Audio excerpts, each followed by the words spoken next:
RBS Business Research Academy welcomes to you in the video lecture number 30. In this video lecture, I have discussed about the how to perform CFA, means the confirmatory factor analysis in SmartPLS. Dear friend, before this one, I have also uploaded another video that's about the video lecture number 29, where I have discussed the difference between the EFA, means exploratory factor analysis, and the CFA, confirmatory factor analysis. It would be highly better for you if you go through the video lecture number 29, and then if you watch this one, then I hope you will be able to understand whatever I have discussed in this video. So I strongly suggest you to go and watch the video lecture number 29. Okay, so CFA, that's very important, and that's very easy to perform in the SmartPLS. Let us start our video formally.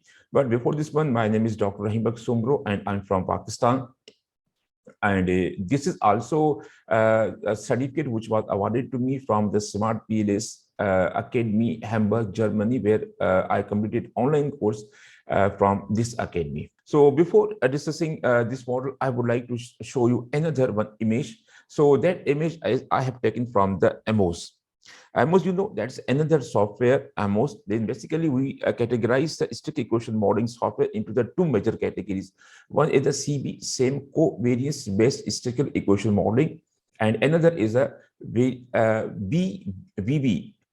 variance based statistical equation modeling. So these major two categories are there. So here you're looking that there's a one circle in the orange color where the arrows are connected with each other. So that is called covariance. So in this one, that agent trust, loyalty, value, company trust, they are connected with each other. That the arrows are two pointed arrows. That means they are connected with each other. So now normally we connect these are the arrows in case of the if we are working on the covariance based statistical equation modeling, like the AMOS or any software other maybe. And here you're looking some of the means like the items are there. So now this is the EFA. So far we have not assigned the particular like any type of the path over there. That means a connection or a path or the arrows.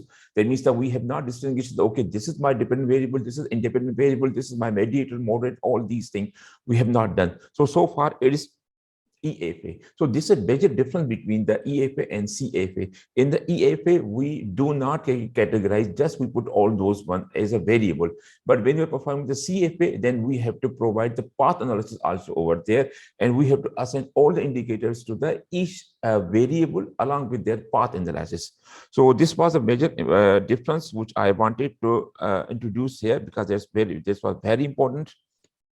Okay, now we are going towards our model. So here is a model is there, you're looking here, and this model is, there are the four reflective models. Why I'm talking the reflective model means a variable, because you're looking here, these arrows, they are pointing out from the this is the variable and these are the item.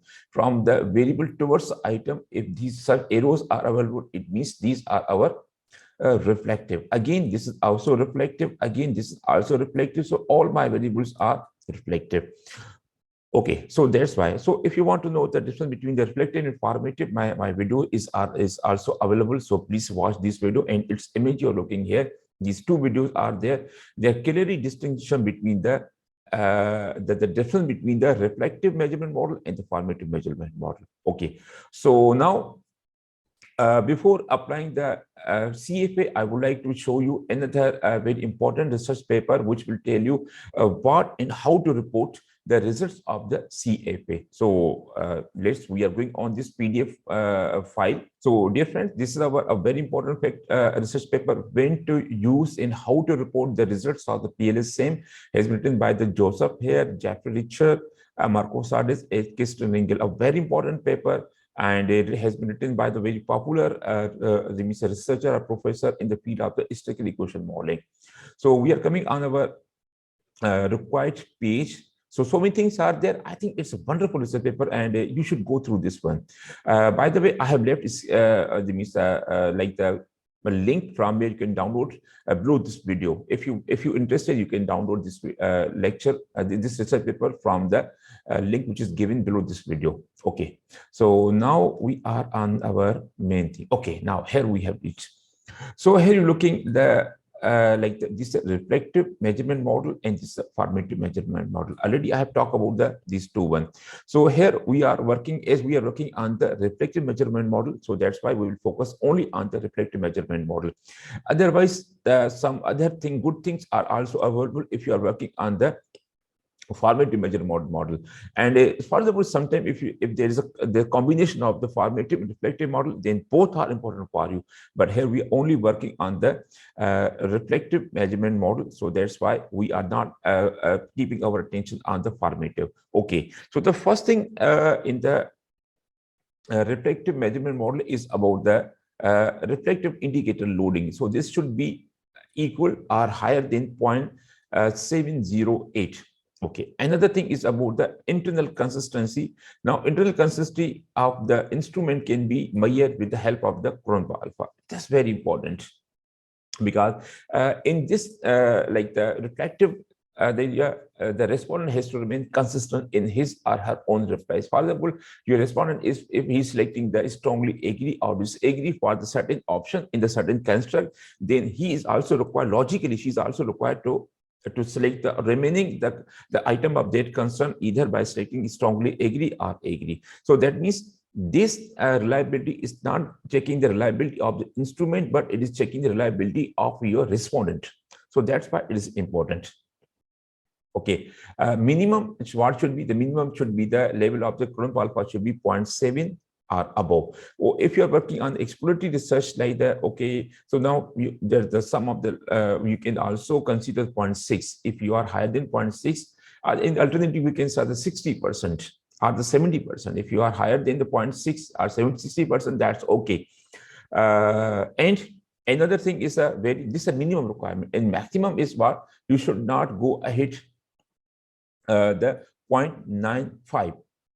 Okay, if you are going ahead the 0.95, that means that the item has become redundant, and possibly that means you are compromising on the contentability of your instrument. Probably there is a multi-collinearity in your research in your data. So it is better to find out any variable like the item which has the highest correlation, and for this purpose you can go through the any correlation by applying the correlation. Okay, so now in recommended like between the minimum maximum is, so recommended value is a 0.7 to 0.9. If you are between these two, wonderful. And then another thing is a convergent and validity. It's like the AVE should be equal or higher than 0.5, and discriminant validity is also for conceptually similar construct HTMT heterotrait monotrait. It should be greater than 0.9. For concept different at HTMT 0.85, and the test of HTMT significantly. So these switch that should be significant.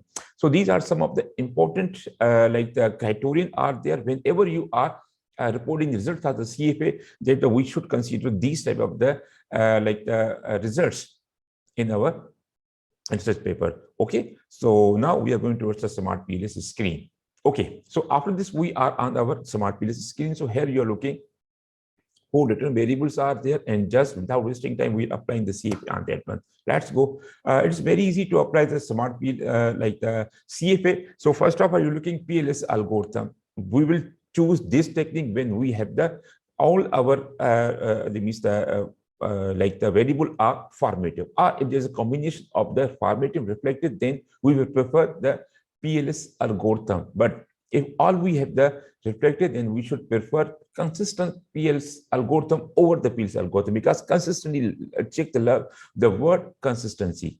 Okay, so now consistent PLS algorithm, select it. Okay, so now make sure that you have selected this one, and then this one is here we have to check the factor. So if you were applying on the, and if you are it means the working on the path analysis, then we can select this one. But here we are working on the factor analysis. So now maximum iteration means, and now, so these by default, these are wonderful. Though if you want to know further about this one, these like this text is available here. So further the things should remain, and then we have to hit start calculation button.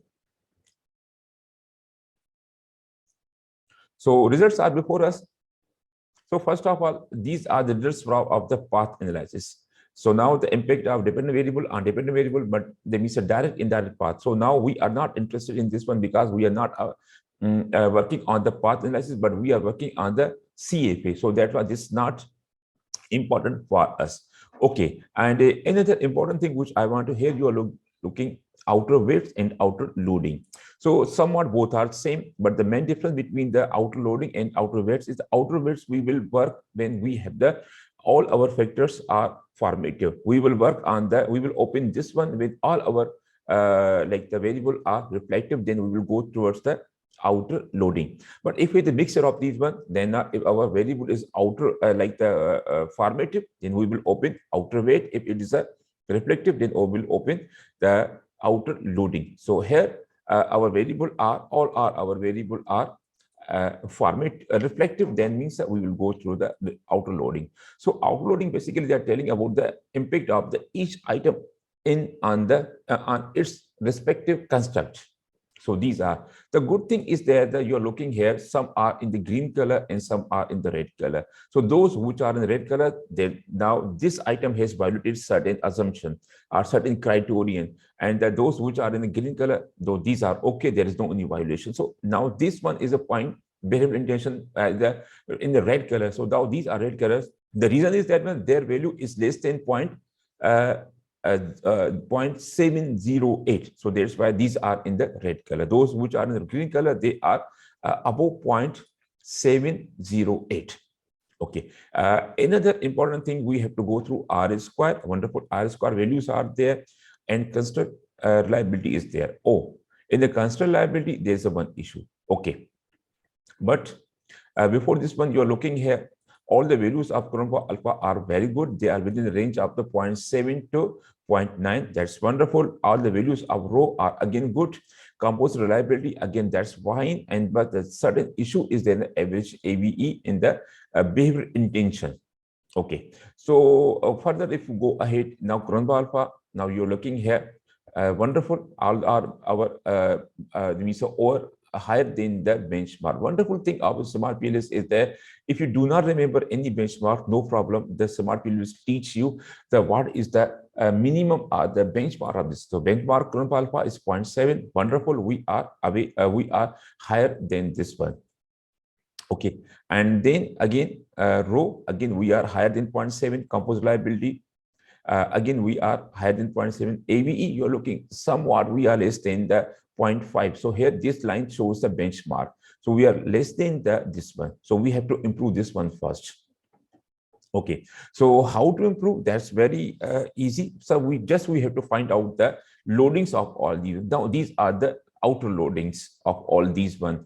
Actually, we can say contribution of each each item in its variable. Like the quality one, its variance share is a 0.764 in the quality.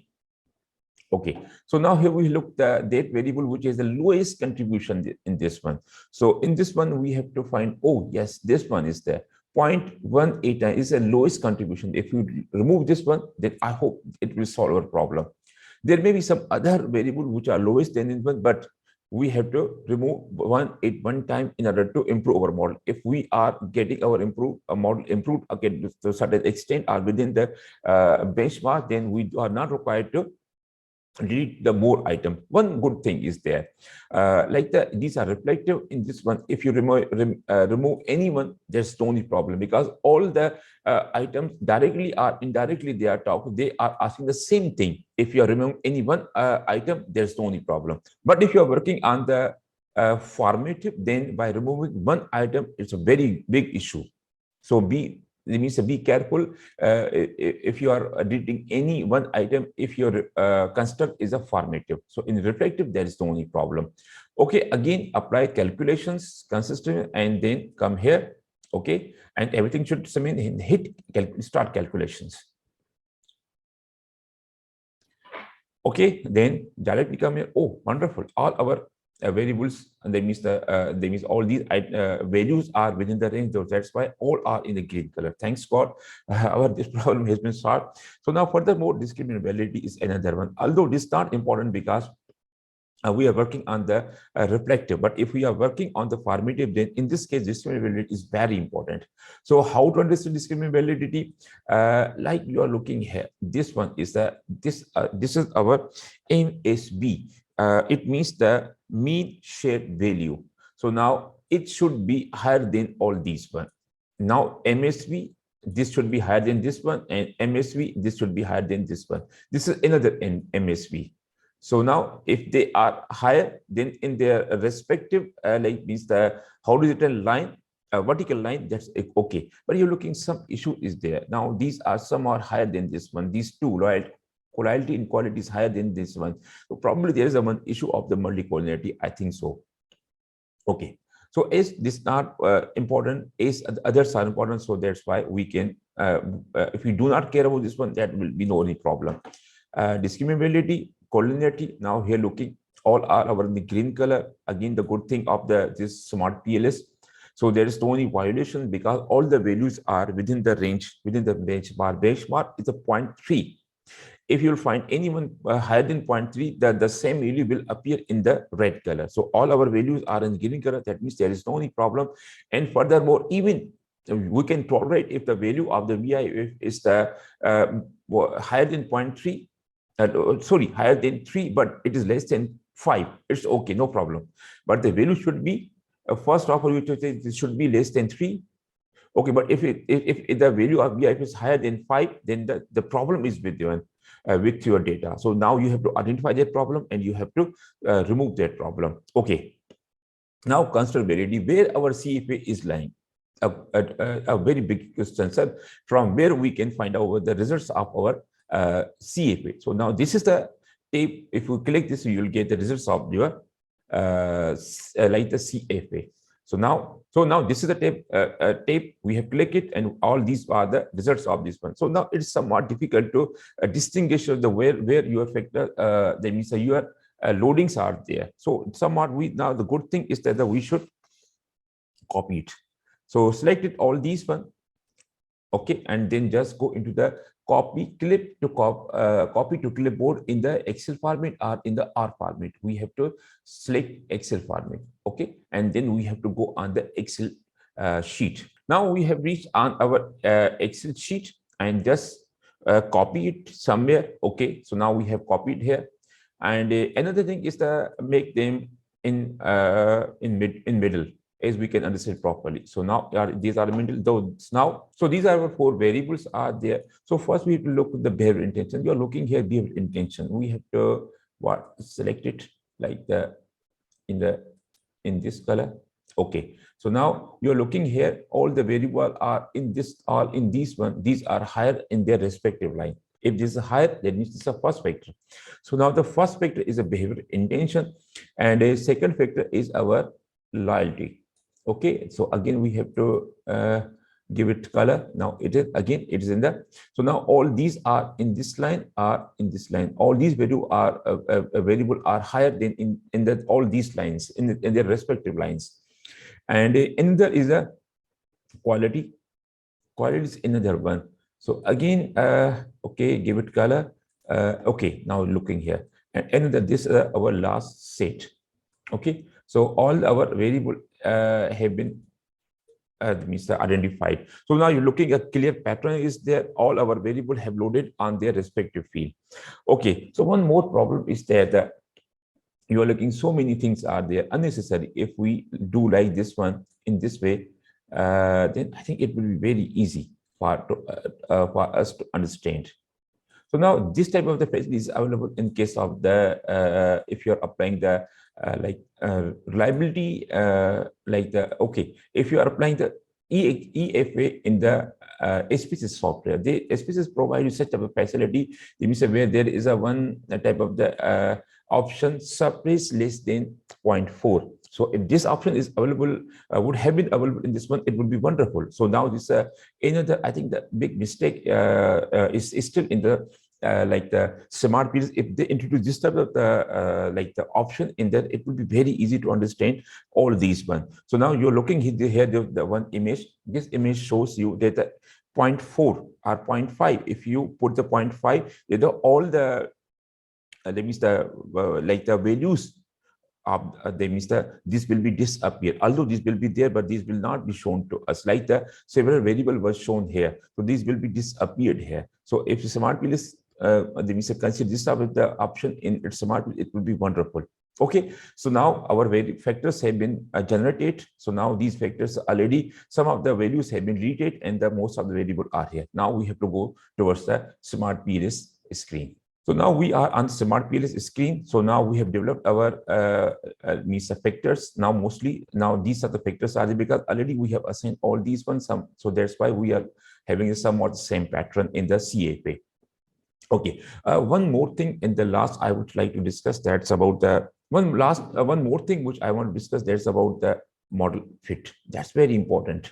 In the model fit, we have to consider only two things: SR, MR, and NFI. If these are more than the benchmark, then we do not care about the rest of the three our benchmarks are there, because SmartPLS does not provide more benchmark like in the case of the MOS. MOS has the more than 9 benchmarks over there. So all the benchmarks is necessary to meet all the benchmarks. So from this point of view, it is a very easy and very comfortable to use it because just only 2 benchmarks are there. And again, it's very easy.